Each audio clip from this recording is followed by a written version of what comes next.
Pemirsa, kebijakan Menteri Ketenagakerjaan yang mengatur pencairan jaminan hari tua bahwa JAT baru bisa dicairkan saat pekerja berusia 56 tahun langsung memicu penolakan. Selain mengancam akan turun ke jalan, Serikat Buruh juga akan melakukan judicial review atau uji materi atas keputusan tersebut.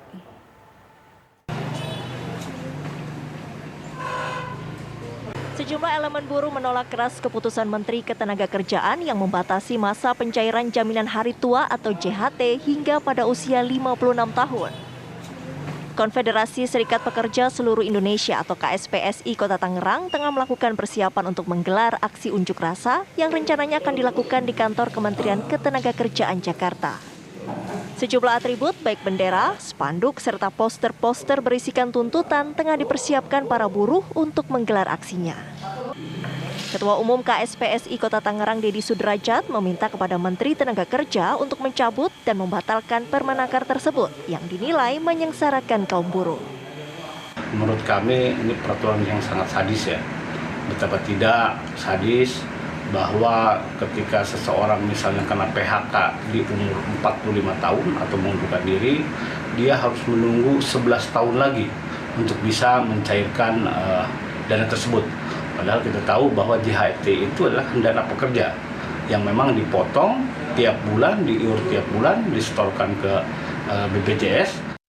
Mungkin yang pertama akan kita lakukan adalah kita akan adakan aksi, tapi kan memang ini masa pandemi, nanti kita lihat aksinya seperti apa. Dan yang kedua tentunya kita akan melakukan judicial review ke Mahkamah Agung.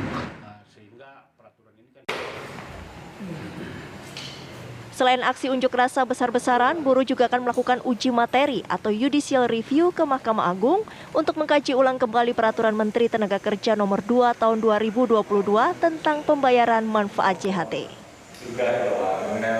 Dari Tangerang, Banten, Rusdi Muslim, TV One mengabarkan. Protes terhadap aturan baru pencairan dana jaminan hari tua JHT masih terus terjadi. Hari ini sejumlah serikat buruh menggelar aksi unjuk rasa di depan kantor Kementerian Ketenagakerjaan dan kantor pusat BPJS Ketenagakerjaan Jakarta. Aksi demonstrasi dilakukan oleh berbagai serikat buruh dari seluruh Indonesia. Menurut Presiden KSPI Said Iqbal, ada sekitar 1.000 buruh yang akan melakukan aksi hari ini. Para buruh menuntut dua hal, yakni mencabut Peraturan Menteri Ketenagakerjaan Nomor 2 Tahun 2022 tentang tata cara dan persyaratan pembayaran manfaat jaminan hari tua atau JHT. Buruh juga meminta agar Menteri Tenaga Kerja Ida Fauzia mengundurkan diri karena dinilai membuat kebijakan yang merugikan pekerja. Tim gabungan dari kepolisian telah menyiapkan sejumlah pengamanan di lokasi aksi. Ada lebih dari 400 orang personil yang diterjunkan untuk mengamankan aksi di sekitar Jalan Gatot Subroto, Jakarta.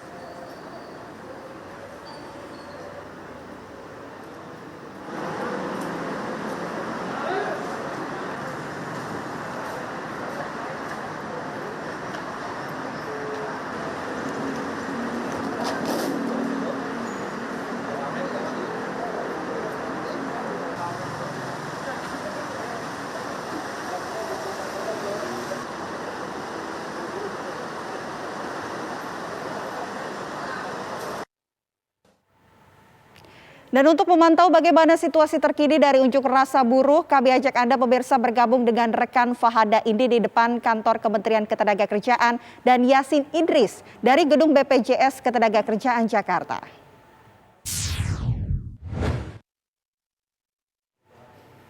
Kita terlebih dahulu ke Fahada Indi yang sudah ada di kantor Kementerian Ketenagakerjaan. Selamat siang Fahada Indi, bagaimana kondisi di sana hari ini? Apa saja tuntutan utama dari para buruh hari ini?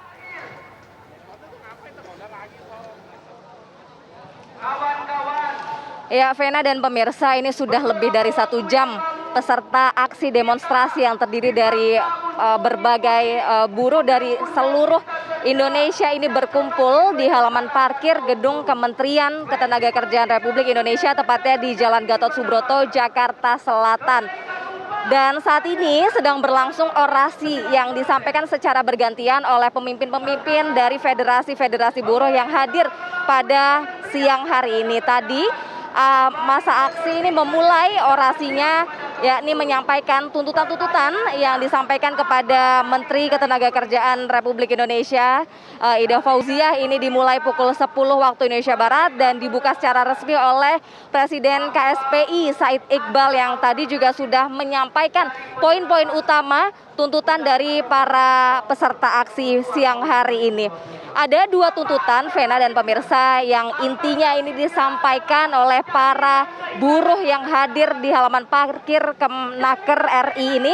Yakni yang pertama adalah tentunya menolak yakni peraturan Menteri Ketenagakerjaan Republik Indonesia nomor 2 tahun 2022 yakni mengenai pencairan jaminan hari tua atau JHT yang baru bisa dicairkan ini pada usia 56 tahun.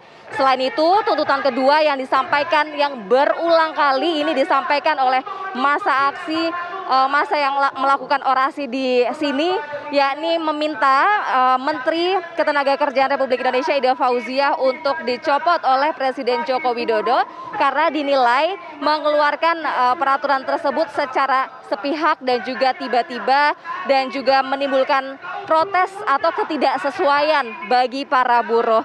Nah, untuk masa aksi yang mengikuti demonstrasi pada hari ini diperkirakan mencapai 1.000 orang peserta. Hal itu sebenarnya sudah jauh berbeda dari seluruhnya yang tadinya ingin mengikuti aksi karena mematuhi pembatasan begitu di masa PPKM ini, maka hanya sekitar 1.000 yang mendatangi kawasan gedung Kemenaker RI pada siang hari ini. Kemudian nanti rencananya setelah melakukan orasi di kawasan gedung Kemenaker RI, maka masa ini akan berpindah yakni ke gedung BP Jam Sostek untuk sama-sama menyuarakan keinginan yang sama, yakni dua poin yang tadi sudah saya sampaikan, Vena dan pemirsa. Selain itu, untuk informasi juga untuk dari pihak kepolisian, pengamanan juga sudah dilakukan tadi sejak jauh sebelum aksi ini dimulai. Tentunya dari pihak kepolisian ingin memfasilitasi para peserta aksi untuk bisa menyampaikan pendapatnya, hak berpendapatnya, namun dengan sesuai dengan ketentuan yang berlaku. Nantinya ini dari kepolisian sudah mempersiapkan untuk di kawasan gedung Kemenaker RI ini sekitar 470 orang personil gabungan yang disiagakan untuk melakukan pengamanan di kawasan ini, memastikan bahwa para peserta aksi ini melakukan atau menggelar orasi, menyampaikan pendapatnya sesuai dengan aturan.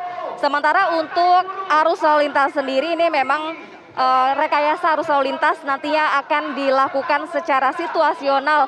Artinya apabila kendaraan-kendaraan ini masih bisa melintasi sepanjang jalan Gatot Subroto ini dengan lancar, belum akan dilakukan rekayasa arus lalu lintas. Namun ketika nanti ternyata terjadi kepadatan di sepanjang jalan Gatot Subroto, Jakarta Selatan, maka akan dilakukan rekayasa arus lalu lintas. Kemudian para peserta aksi pun yang hadir di gedung Kemenaker RI ini mengharapkan adanya pertemuan begitu, adanya audiensi dengan pemerintah untuk membahas tuntutan-tuntutan yang mereka sampaikan pada siang hari ini. Vena, demikian, kembali ke Anda di studio. Baik, di gedung Kemenaker artinya aksi buruh sudah dimulai. Bagaimana dengan di gedung BPJS Ketenagakerjaan Jakarta, Yasin? Ya, saat ini untuk halaman di depan kantor BPJS Ketenagakerjaan Pusat ini sudah dikosongkan. Tadi ini merupakan tempat apel yang dilakukan oleh kepolisian yang berjaga yang jumlahnya sekitar 400 orang juga. Nah, ini sudah dikosongkan. Nantinya mereka ini para peserta aksi akan melakukan orasi di halaman ini. Ini memang khusus disediakan tempatnya supaya nanti tidak mengganggu aktivitas lalu lintas jalan raya yang ada di depan gedung ini. Sehingga mereka nanti secara teratur diminta oleh kepolisian yang berjaga untuk menyampaikan orasinya secara tertib sehingga semuanya dapat terwadahi aspirasi mereka oleh pihak dari BPJS Ketenagakerjaan ini. Tuntutannya sama, yaitu meminta supaya Permenaker nomor 2 tahun 2022 ini dibatalkan, kemudian menuntut juga supaya Menteri Ketenagakerjaan dicopot dari jabatannya karena dinilai merugikan dengan kebijakan yang telah ia tetapkan seperti itu. Nah, pemirsa, kami tadi sempat juga berbincang dengan perwakilan dari BPJS Ketenagakerjaan. Ada hal yang sebetulnya patut diketahui oleh masyarakat. Sebetulnya apabila nantinya ini ada jaminan kehilangan pekerjaan yang menggantikan JHT yang akan dicairkan pada usia 56 tahun, ini sebetulnya tidak segampang itu untuk mencairkannya, dikarenakan bagi pekerja ataupun peserta yang bisa mendapatkan jaminan kehilangan pekerjaan ini adalah mereka yang terdaftar pada 4 jaminan sosial lainnya. Di antaranya adalah jaminan kecelakaan kerja, jaminan hari tua, kemudian jaminan pensiun, dan juga jaminan kematian.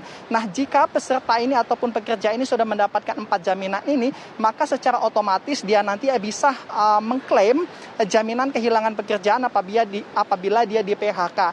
Nah, saat ini apabila mungkin dipetakan, tentu tidak semua perusahaan ini mendaftarkan pekerjanya dengan 4 jaminan sosial ini. Apalagi dari perusahaan-perusahaan swasta seperti itu, rata-rata dari mereka ini hanya mendaftarkan 2 jaminan saja, yaitu jaminan kecelakaan kerja dan juga jaminan hari tua.